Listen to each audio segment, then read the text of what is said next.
Hello guys, welcome back to my channel Dimpi লাইফস্টাইলে তোমাদের সবাইকে স্বাগতম জানাচ্ছি।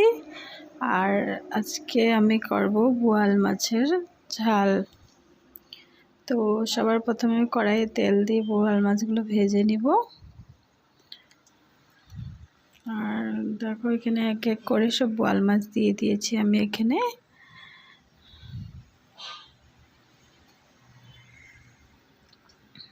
দিকে ভাজা ভাজা হয়ে গেলে আমি আবার এপিট ওপিট করে ভালো করে, বেশি ভাজা করব না, আর একটু একটু করে ভাজা করে নিয়েছি। এটা ভাজা হয়ে যাওয়ার পরে এপিট এপিট উল্টিয়ে দিয়েছি। আর একটু লাল লাল হলেই আপনারা নামিয়ে নিতে পারবেন এগুলো।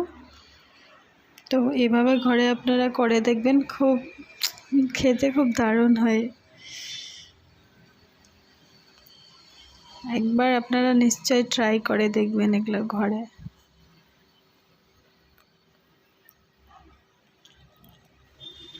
তারপরে দেখুন এগুলো ভাজা হয়ে গেছে। আমি এখন কড়াইয়ে ওই তেলের মধ্যে কড়াইয়ে আমি কালো জিরা ফোড়ন দিয়েছি আর রসুন দিয়েছি। এদিকে রসুনগুলো একটু কুচি কুচি করে কেটে নিয়েছি।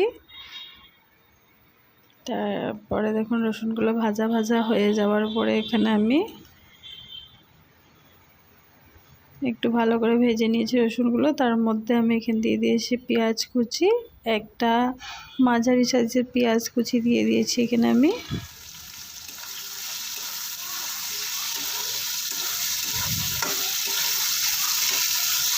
ভালো করে ভাজে নিয়েছি। আর এদিকে দিয়েছি টমেটো, এদিকে রসুন, এখানে দিয়েছি আদা আর কাঁচা মরিচ নিয়ে এটা পেস্ট করে নিয়েছি।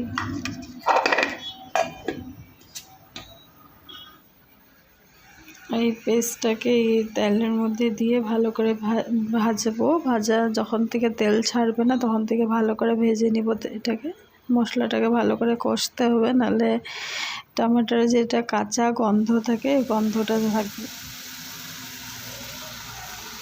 এদিকে নুন দিয়ে দিয়েছি, আন্দাজ মতো নুন।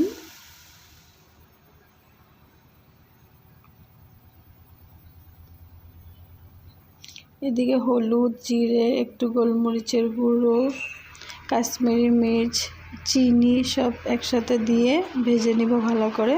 মশলাটা ভালো করে ভাজতে হবে, নাহলে মশলা গন্ধ করবে। এ দেখো আমার মশলা কষা হয়ে গেছে। এখানে জল দিয়ে দিয়েছি আমি।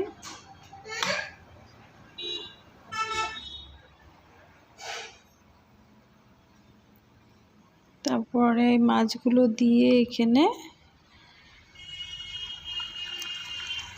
একটু ভালো করে উতলাতে দিয়েছি। উতলানো হয়ে গেলে আমি এখানে ধনেপাতা কুচি দিয়ে গরম ভাতের সাথে পরিবেশন করুন বোয়াল মাছের ঝাল। আপনারা ঘরে নিশ্চয়ই ট্রাই করে দেখবেন, অনেক খেতে ভালো লাগে এটা।